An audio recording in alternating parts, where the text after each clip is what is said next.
एक प्लेन जो अचानक से सामने से आते हुए दिखता है। पर अजीब तो ये था कि ये प्लेन रडार स्क्रीन पर नहीं दिख रहा था और दिखने में प्लेन काफ़ी पुराने ज़माने का लग रहा था। जब प्लेन लैंड होता है तब सबके होश उड़ गए, क्योंकि जो उस प्लेन के कैप्टन ने बताया उस पर विश्वास नहीं किया जा सकता था, जो ये मानने पर मजबूर करता था कि यहाँ इस घटना में जो हुआ वो समय सदी से पार था। आइए आगे जानते हैं ये कहानी।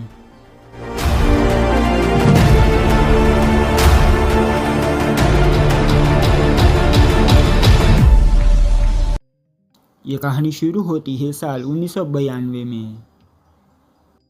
कार्कस वेनेजुएला के एक एयरपोर्ट पर अचानक से एक प्लेन लैंड होता है, जिसे देखकर लग रहा था कि ये प्लेन काफ़ी पुराना दिख रहा था। ये एक चार्टर प्लेन था जिसमें 57 यात्री बैठे हुए थे। और अजीब बात यह भी थी कि ये प्लेन रडार स्क्रीन पर नहीं दिख रहा था। सब डॉक्टर कोटेन नाम के एक इंसान ने बताया कि जब उन्होंने प्लेन के पायलट से पूछा कि तुम कौन हो और ये प्लेन कहाँ से आया है, तो उस पायलट का एक ही जवाब था कि हम कहाँ हैं। और पायलट को देखकर लग रहा था कि वो काफ़ी घबराया हुआ है और बहुत ही ज़्यादा परेशान लग रहा था। और डरते डरते पायलट बोला कि ये एक चार्टर फ्लाइट 914 है जो कि न्यूयॉर्क से मियामी के लिए निकली थी और प्लेन में 4 क्रू मेंबर्स के साथ साथ 57 यात्री भी बैठे हुए हैं। जो कि यहाँ के कंट्रोल रूम में ये बात सुनकर तो जैसे कि सन्नाटा ही छा गया था, क्योंकि मियामी कार्कस से 1800 किलोमीटर दूर था। फिर कंट्रोल रूम से उस पायलट को कहा गया कि ये कार्कस वेनेजुएला अमेरिका का एयरपोर्ट है और क्या आप खो गए हो और गलती से यहाँ आ चुके हो। पर सामने से कोई जवाब न आने पर उस प्लेन को यहाँ लैंडिंग की परमिशन दे दी गई और फिर ये अनजान प्लेन इस एयरपोर्ट पर लैंड किया गया। पर एयरपोर्ट कर्मियों को लगा कि अब सब ठीक है। तभी उन्होंने उस पायलट की आवाज़ सुनी जो कि घबराते हुए अपने को पायलट को कह रहा था कि हम ये कहाँ आ गए हैं और ये सब क्या हो रहा है।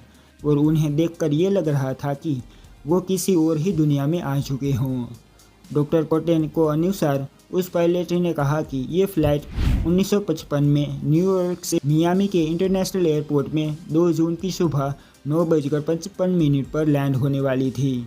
पर उन्होंने कैप्टन को बताया कि ये कार्कस का इंटरनेशनल एयरपोर्ट है और अभी 21 मई 1992 चल रहा है। और ये सुन वो कैप्टन और घबरा गया और उसके मुंह से बस यही निकला कि ओह माय गॉड। फिर डॉक्टर कोटेन ने उस कैप्टन को शांत किया और कहा कि हम हमारा ग्राउंड ग्रुप आपके पास भेज रहे हैं। और फिर ग्राउंड ग्रुप उस फ्लाइट के पास जाने लगा तो वो कैप्टन घबराते हुए बोला कि ऐसा मत करो, हमारे पास मत आओ, हम यहाँ से जा रहे हैं।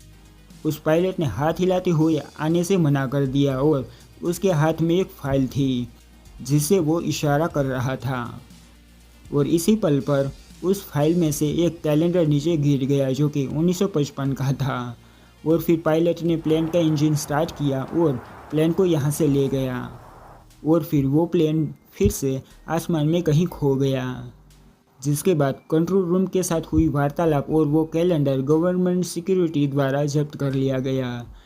ये वाक़या भी काफ़ी अजीब था, जहाँ कोई कुछ समझ पाए तब तक सब कुछ वैसा हो गया जैसे कि पहले था और जैसे कि कुछ भी हुआ नहीं था।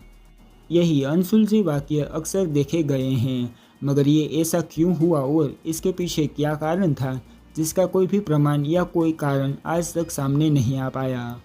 हो सकता है ये एक समय यात्रा हो या हो सकता है कि ये सिर्फ इत्तेफाक हो जो कि गलतफहमियों और डर के मारे सामने ना आ पाए हो। सवाल बहुत सारे हैं पर इसका सटीक जवाब कोई भी नहीं। क्या वाकई टाइम ट्रैवल संभव हो सकता है? कमेंट कर अपनी राय जरूर दें। इस एपिसोड में बस इतना ही, फिर मिलेंगे अगले एपिसोड में एक और रहस्यमय कहानी के साथ। तब तक दीजिए इजाज़त।